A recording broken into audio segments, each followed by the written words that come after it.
chat, apparently, right? We got the greatest, no. One of the greatest villains in anime. You know what I'm saying? The villain that broke anime. What? Oh, no, is it the greatest? I don't know, bro. See, okay, I'll let it slide only because I wasn't super locked in with Bleach.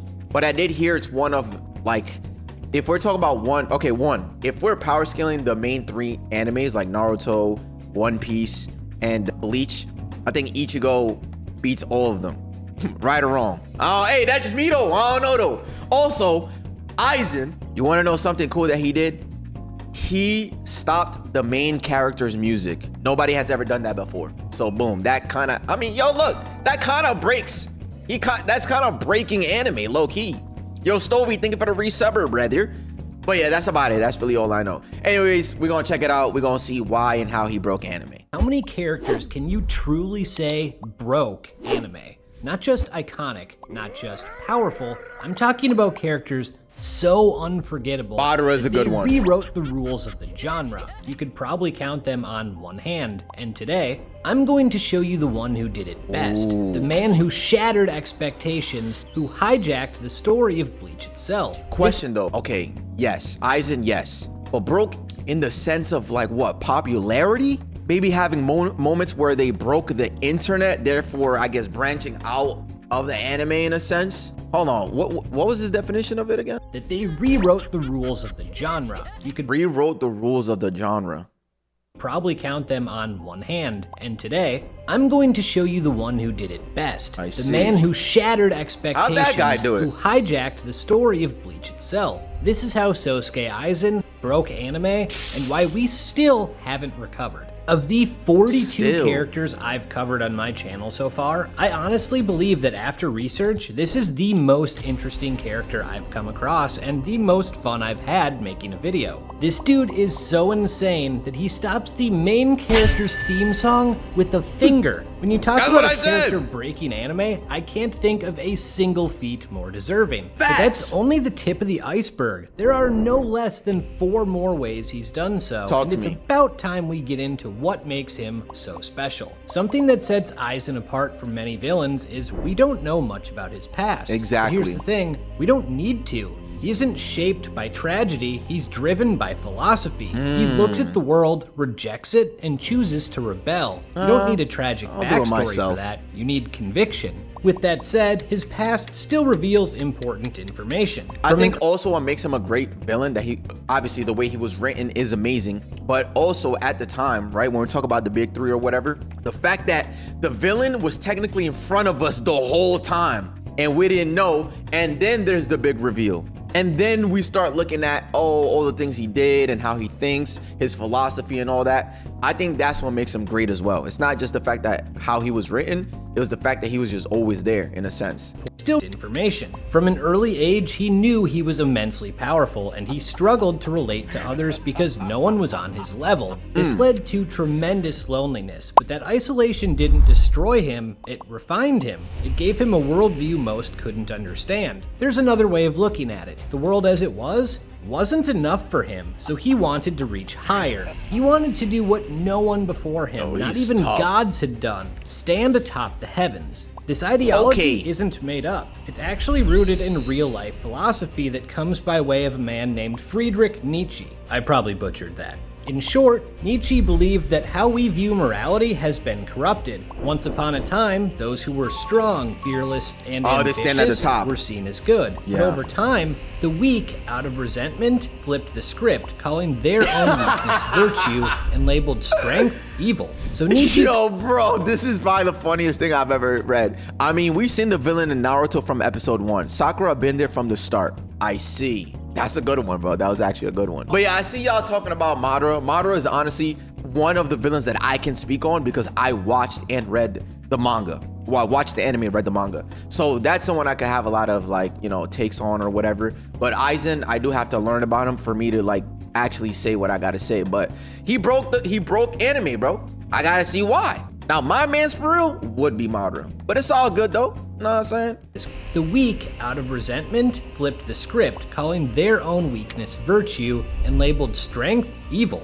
So Nietzsche coined a new term, the Übermensch, someone who stands above modern morality, someone who rejects the current system and instead chooses to advance beyond it. That is greatness, and to achieve it, you have to struggle. To him, suffering isn't something to avoid, it's something to embrace. Stop In his fact, sword. nothing encourages growth more than suffering. Compassion towards the gifted is nothing but weakness that halts progress. In Bleach, we can piece together his beliefs from his actions. When a girl named Hiyori was sliced in half by Aizen's comrade, her friend Shinji says they need to keep her alive until Ichigo, the main character, can arrive. Shinji trusts Ichigo will make everything okay. This prompts Aizen to say trust is akin to weakness. Aizen has had many followers, and he has never once told them to trust him. In fact, he specifically told them to do the opposite. Why? Because he doesn't believe in it. He is so strong that trust with another comes with a massive power imbalance. To trust someone, you have to make yourself vulnerable, and that's something he refuses completely. The strong should never be vulnerable to the weak. Trust is a mechanism the weak use to offload responsibility because they can't handle it themselves. Hey, I was just about to say that.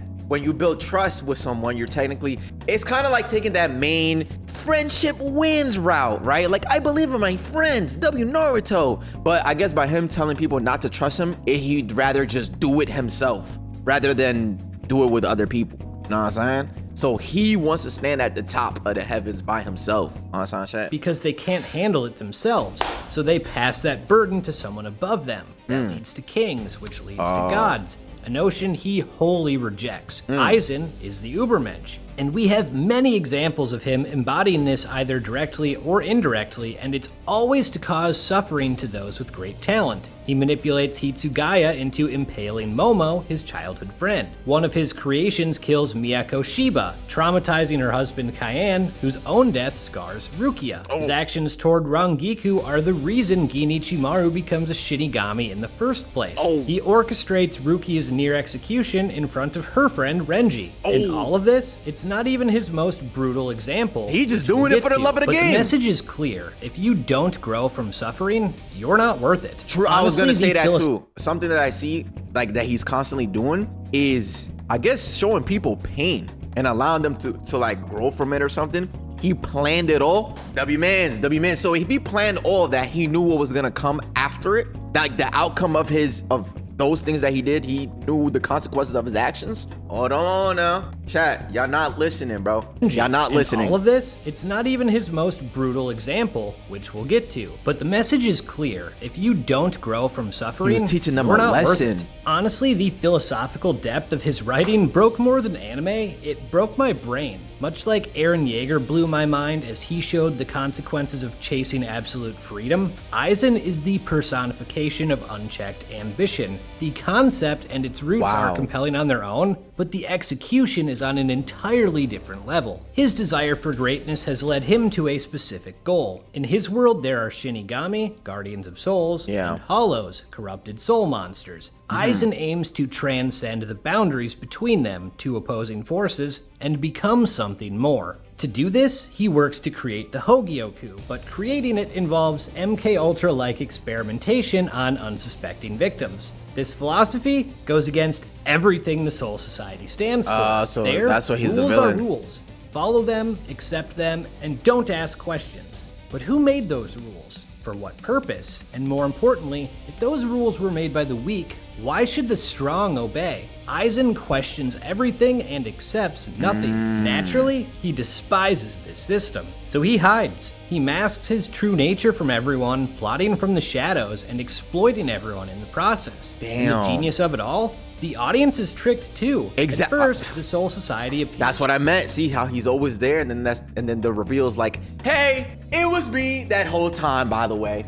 Yo, W manipulator, the gaslighter, W liar.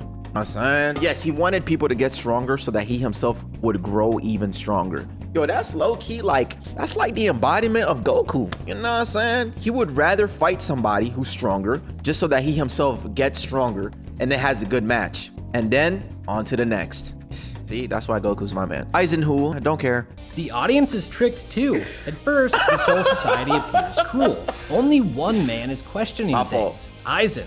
Most captains of the Gotei 13 come off as cold or sadistic, yet he's kind and polite. Like us watching, he's wary of Rukia's execution and asks, does the punishment fit the crime? He confronts Gin, the coldest captain we've seen, out in the open. And then before you know it, he's found crucified. You think there must be a conspiracy. He must have known something we didn't. He did, just not what you thought. And that's when he breaks anime again, delivering us the greatest twist villain in anime history in a way that changed how you can write villains. Not only is Aizen alive, he's been manipulating everyone. I said it with Gin, another video you should watch by the way. The deception here is brilliant. Rukia heading to the land of the living, that was Aizen. The execution he publicly questioned, he was behind it. Why? Because for once in his life, Aizen's progress had stalled. His Hogyoku didn't work. There was someone else working on something similar, a fellow genius, Kisuke Urahara, and so he used Rukia as a pawn to get a hold of it, then ordered her to be killed so he could retrieve it from her corpse. The way he did that was awesome too. He went to the judicial branch of the Soul Society and murdered all of them, then used his Zanpakuto Kyokasui Getsu to impersonate them with its hypnosis ability. From there, he issued rulings that benefited his scheme with no one the wiser. Between Rukia's execution, Ichigo infiltrating the Soul Society, and Gin playing up his own guild per Aizen's orders, Sosuke was able to operate completely Holy shit, bro. He understands everything. I'm telling you, he did it all. No, literally, bro. This is gonna sound obvious, but one of the things that I like about him, which it's just that he understands everything. He understands this, like, although he is rejecting everything, he's still willing to understand how it all works, but using it in a way to help him advance his plans. Duh. Well, obviously that's what he did, because then it gets revealed that he's the villain. But I just feel like that's so dope. completely unnoticed. Yeah, exactly. It's an example of I understand it now, but he been understanding it. Bro, he planned you watching this video. Low key. I think so too, bro. Because what did we watched? We watched like the worst anime takes, and then all of a sudden have Aizen videos popping up. Like, how does that even work, bro? Noticed. Not only was he behind what we were seeing in the Soul Society, he was even responsible for things we hadn't learned about yet, like why Urahara left being a captain. Before the series even began, Aizen realized his captain, Shinji, was wary of him, and he leaned into that, which allowed him to not only use Shinji as part of his experiment, but scapegoat both him and Urahara. But it doesn't end there. Hueco Mundo, another elaborate scheme. He used Ichigo's love interest, Orihime, as bait. And when fellow Gotei 13 captains followed to face off against the monsters Aizen created, he trapped them there while he dipped out to pursue his actual goals. This didn't come out of nowhere either. When we first see him, he's portrayed in a Wait, Aizen created these people here? These guys are numbered, no? monsters Aizen created. I see, by the way, that fight with him, that was so tough. Oh, and him too? Espadas, yeah. They're numbered, espadas, whatever, swords or something. He's tough. I've always liked him. And then that shorty right there, you know what I'm saying? But yeah, Okura is tough. I've always liked him. I liked his design. Aizen created. He trapped them there while he dipped out to pursue his actual goals. This didn't come out of nowhere either. When we first see him, he's portrayed in a positive light. Meanwhile, his appearance is literally covered in shadows. The symbolism couldn't be clearer. He's the only one questioning orders early on, which is in his nature to do. We just thought it was for different reasons. When he became a captain, Momo became part of his division, and she grew attached to him. Then things get dark. She's the one who discovers his hanging corpse. She's overcome by emotion and lashes out at the assumed culprit, Gin. When Aizen's revealed to be alive, she's so happy she can barely contain herself. His response? Impale her. It's not only the betrayal of someone who believed in him, there's more. He intentionally became a father figure to her and made her reliant on him so he could use and discard her. And yet, if you asked him about it, he'd call what he did mercy. He knew that because she'd become so dependent on him, she couldn't keep going without him. She didn't grow from her suffering, so he decided to kill her to spare her from future despair. He does the same with... So even that was calculated? Holy shit. He was like, nah, you didn't grow from your trauma. Instead, you became attached to me. And I don't even like that. So to save you from what I'm gonna do later and save you from your reactions to what I'm finna do, you just might as well die now. Cause what I'm gonna do later, you not gonna like. That's tough. Suffering, so he decided to kill her to spare her from future despair. Yeah. He does the same with Tosin. Tosin was one of his most loyal followers up until Aizen killed him. You don't like loyalty. He literally says this was an act of mercy, because had he not slain his comrade, he would have had to accept a reality that would only bring him misery. Right. This is one of the more complex and dangerous parts of his character. Even though he saw himself above everyone else, he knew exactly how to relate to them. He understood what they needed and became it. For Momo, he was a father figure. For Grimmjow, he tolerated the arrogance. For Tosin, he was a god. His ability to be what others wanted him to be for them is one of the biggest reasons why he was so successful. I was gonna say that is a master manipulator, bro. Master of disguise, master of whatever you need me to do, I will be that. And he did that, and I guess that's how he was able to, get so many followers. Well, the spotters. Reasons why he was so successful. He really is the perfect combination of strength and manipulation, so it's fitting that there is no better metaphor for that than his own weapon, Kyoka Suigetsu, a sword that gives him absolute control over your 5 senses, and all it takes to activate is seeing his blade once. What? There's no better example of how OP Hold on, do you know that you're being controlled? That's kind of crazy, but what though? No, you don't know. Oh, wait, that's soft, bro. Question, is the way that Ichigo beats him, is it at least like fair? I just don't want it to be like, oh, Ichigo got a power up, he's stronger. I just want it to be like, because you can't just write a great villain, have all this going off, and then boom, Ichigo gets a power up, now it's like he's just better. I want it to be where like things made sense. Oh, Ichigo got this power up because he did this, so that counters that, and because that counters that, Aizen did this, and then boom, great battle, awesome, cool. Kyoka Suigetsu, a sword that gives him absolute control over your 5 senses, That's tough. and all it takes to activate is seeing his blade once. There's no better example of how OP this is than when Shinigami attempt to attack him. Oh, he got sealed. Ichigo is watching them like, what the hell are you guys doing? And it turns out they're all attacking Momo while Aizen is just there chilling. For me, it's such a fascinating concept to have a godlike being decide to battle with more psychological warfare than brute strength. What is Another detail I love is what Aizen does after creating the Arankar, hybrid hollow Shinigami beings that work under him. The strongest of these, the Espada, were each chosen to represent a different aspect of death. Once the Hogyoku has been perfected and he absorbs it, he decides he no longer has any use for them. Not This after is the symbolic. shorty? He is Aw, beyond man. death, which with the Hogyoku, he literally is. There's even a poem tied to his character about this very idea, Transcendence. Because of the Hogyoku, he achieves his goal. In doing so, this breaks something else. Bleach's entire power system. The hierarchy prior to this was largely based on spiritual pressure and the strength of your Zanpakuto. After, the rules change. He doesn't only gain strength, he gains plot immunity. He can't die now. Even if you take the Hogyoku away, it'll come back on its own. He's a cheat code. Whoa. And that's not all it broke. It destroyed anime discourse. Cool. The Aizen vs. Madara debate is unlike anything else in the medium, and it's not even debatable. Oh, that's It's what he still meant by break anime. Like, it kind of broke the internet, which then came up with Madara versus Aizen? Yo, Madara, sit your stupid ass down, bro. Get out. After watching this, yo, Madara, listen. Well, but that's the thing, though. We don't know how strong Madara got, because he technically died to plot armor, right? He needed to die from the black Zetsu, I think his name. Oh, I forgot his name. Became Kaguya. How the hell? Come on, bro. You was a god, then you became a bitch. What? Nope. Aizen vs. Madara debate is unlike Crazy. anything else in the medium, and it's not even debatable. It's still ongoing, and we have yet to recover from it. Aizen has also transcended anime in a way that he's kind of become a meme. He is the poster child for 4D chess moves, or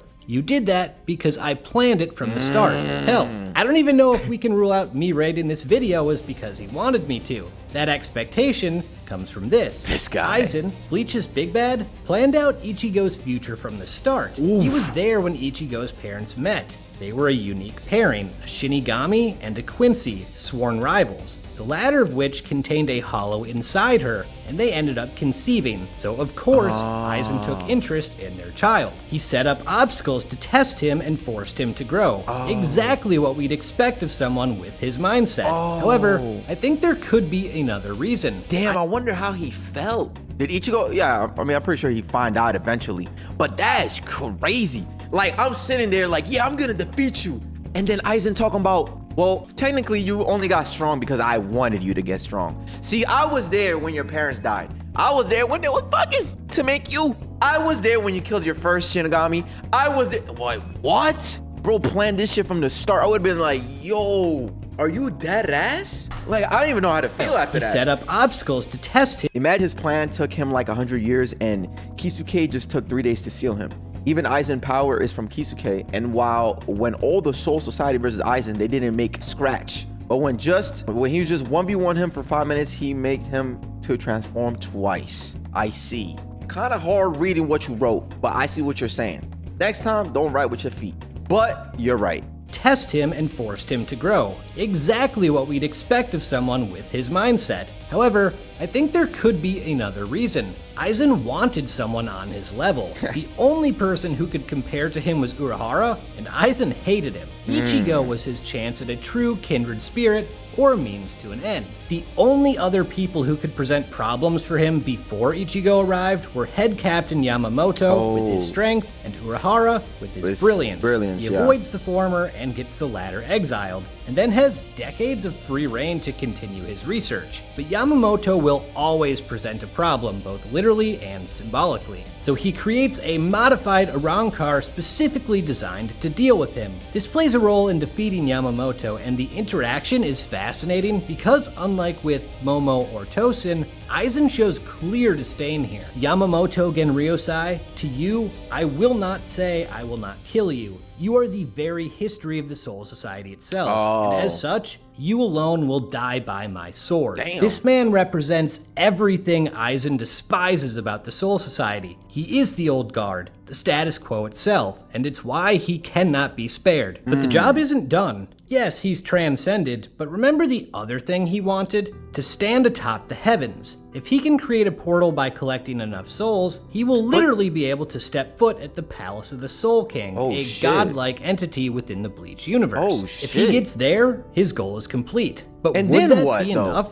At one point he says the only solitude he's ever known comes from his blade. That could mean a lot of things. Maybe he wants an equal. Maybe his only way to combat his loneliness is with strength. Maybe he secretly yearned to be— I already know these Bleach, like, watchers, enjoyers. I know y'all was tight, bro. Imagine witnessing this storyline, reading it, rewatching it so many times because there's nothing more. Y'all waited 10 years or however long for the 1,000-year war to come out. I would be angry.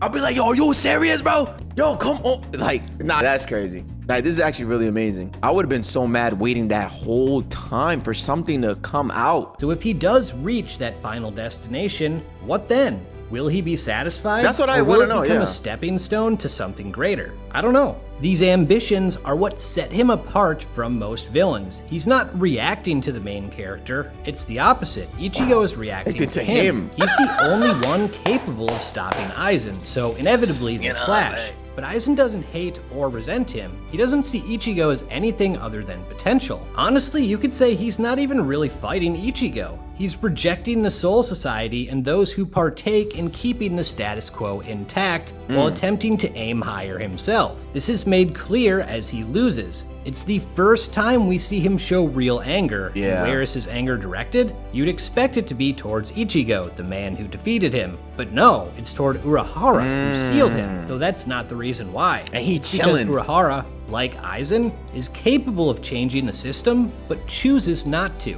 Kisuke Urahara, I despise you. You possess— Yo, true. This guy's like mad brilliant to the point where he's able to seal Aizen. So, oh wow. And chooses not to. I can see why he's angry. Like, yo, bro, you can make a change, yet you don't want to. But technically, he doesn't have to. So I guess that's why he just chilling, bro. You know what I'm saying? Let him chill. I despise you. You possess such great intellect. Why do you not act? He asks how Urahara can sit back and allow the Soul King to rule above them. It's important to note this isn't specific to the Soul King. Remember, he rejects the idea of gods above him altogether. There might even be added disdain towards the fact that the Soul King was once great and then allowed those weaker than him to mutilate him for their benefit. Probably the most disgusting thing you could do in Aizen's mind. And Urahara's response may be the most unacceptable one he could give. Kisuke knows the system is flawed, but he believes it's the best they've got. It directly conflicts with Aizen's view. Accepting something flawed out of convenience or apathy is something only losers do. To aspire to achieve something better is what victors do, and Aizen is a victor. Ironically, the prodigy who sees suffering as the best way to force others to evolve doesn't go through real suffering himself. Or maybe that's what his fight with Ichigo was. Though Gyoku acted on a desire to lose, maybe that was because he needed to suffer to truly ascend. Or maybe it was all cope from the beginning and he was simply acting on a loneliness he'd had his entire life. Or maybe it's actually, what the fuck? That's actually something to think about. He never suffered, or whatever, or maybe he did suffer, but just not enough. So he went into battle with the desire to lose so that he then can suffer? Yo, bro, nah, bro. Who the fuck? Yo, who the fuck is this? Yo, who is he, bro? That's why he lost. I'm glad he explained it. Oh, wait, so that's real? Because he just said, what if? Like, what if that's why he lost? So that's why I paused it, because I'm thinking to myself, like, wait, that actually could deadass make sense. Like, what if he actually lost for that reason to feel what a loss feels like? Yo, whose man's is this, bro? Like, that's tough. The Hogyaku brings the user's desires to reality. Acted on a desire to lose, maybe that was because he needed to suffer to truly ascend. Or maybe it was all cope from the beginning and he was simply acting on a loneliness he'd had his entire life. Or maybe it's something else entirely. I love how after everything, he loses without being redeemed. He doesn't repent. He never asks for forgiveness. He doesn't lose his edge. He just persists. Oh, I love that lost too. Now, but that doesn't mean he's lost forever. Ooh. Since then, he's been stuck in a chair he's tied to, but something tells me that's not going to be the end of his story. Anyway, there's no villain more worthy of being said to break anime than Sosuke Aizen. Now, I got you, bro. I'm gonna leave a like real quick. Okay, I love that. I love the fact that he didn't say sorry. I love the fact that he didn't apologize to nobody, to Ichigo, to Urahara, whatever. I love, like, he stood 10 toes down and, you know, I guess took responsibility. That's what he did, no regrets. W. Aizen is peak villain. To be honest, this actually makes me want to watch it. Because for me, I would have the entirety of Bleach and I have the 1,000-Year War thing, the arc. And then I just heard you say that we might get the Hell arc, and I will wait. Wow, no, I can see where the anger is coming from, bro. Like, experiencing all of this like greatness, goatness, and then having to wait that long for the next arc. Wow. He was so dangerous and broken that the new enemy tried to recruit him. That speaks volumes on him in general. Bro is so good that he created the main character of the show.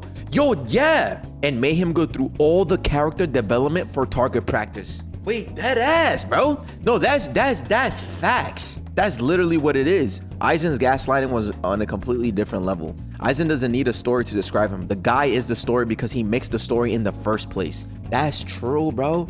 The entirety of Bleach is technically his plans coming true. Like, the reason why the story of Bleach exists is because it's what we see his plans coming along on such shit. Whatever. Anyways, that was actually tough, bro. I will consider watching Bleach. Who knows? I don't know. Maybe.